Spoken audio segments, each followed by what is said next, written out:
نماز توحید کے بعد سب سے اہم عبادت نماز ہے. اگر کوئی آدمی نماز پڑھتا ہے اور یہ سوچتا ہے کہ کل قیامت کے دن اللہ مجھ سے یہ پوچھے گا تو نے نماز پڑھی کہ نہیں پڑھی, میں بول دوں گا کہ میں نے نماز پڑھ لی ہے, بس میں بچ جاؤں گا.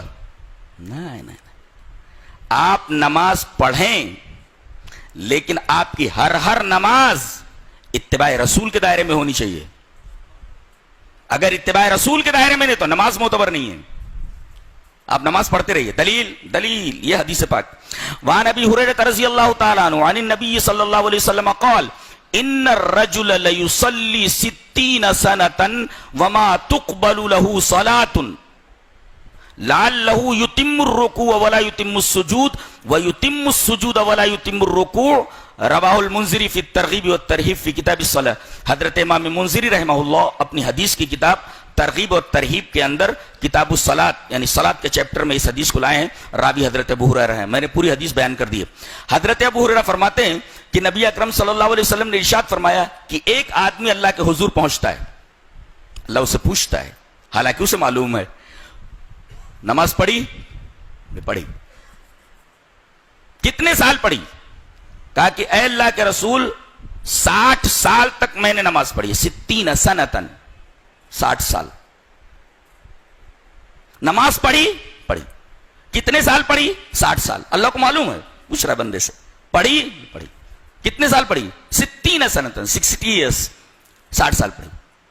اللہ فرماتا ہے وما تقبل له صلاۃ, تیرے نامہ عمل میں ایک بھی نماز نہیں ہے.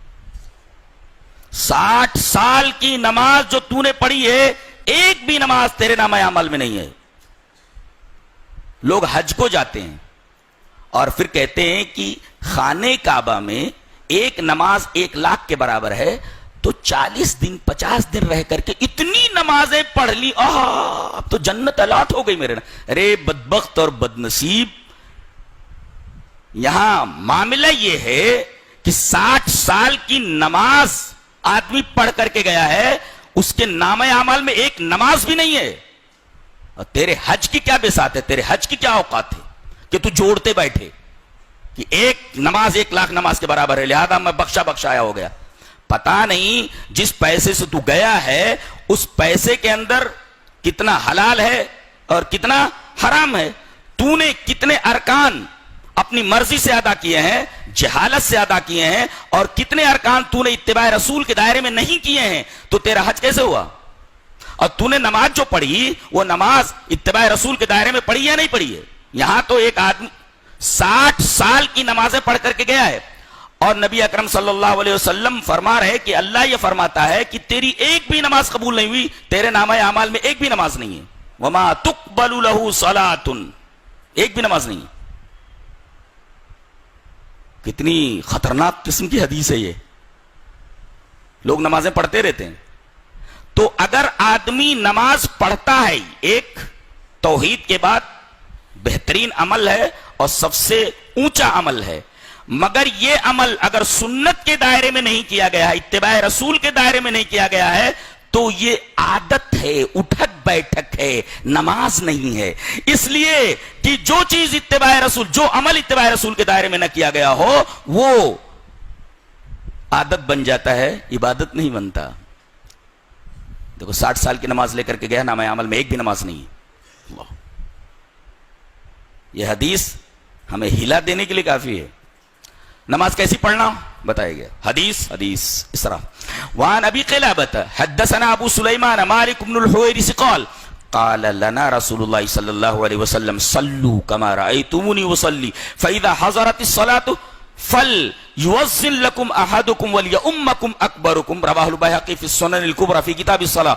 حضرت امام بیہقی رحمہ اللہ اس حدیث کو ایسے ہی سنن کبری بیہقی کے اندر لائے. راوی حضرت مالک بن حویرث, وہ فرماتے ہیں کہ نبی اکرم صلی اللہ علیہ وسلم نے ہم تمام صحابہ کرام سے یہ کہا کہ تم لوگ نماز اس طرح پڑھو جس طرح تم مجھے نماز پڑھتے ہوئے دیکھتے ہو.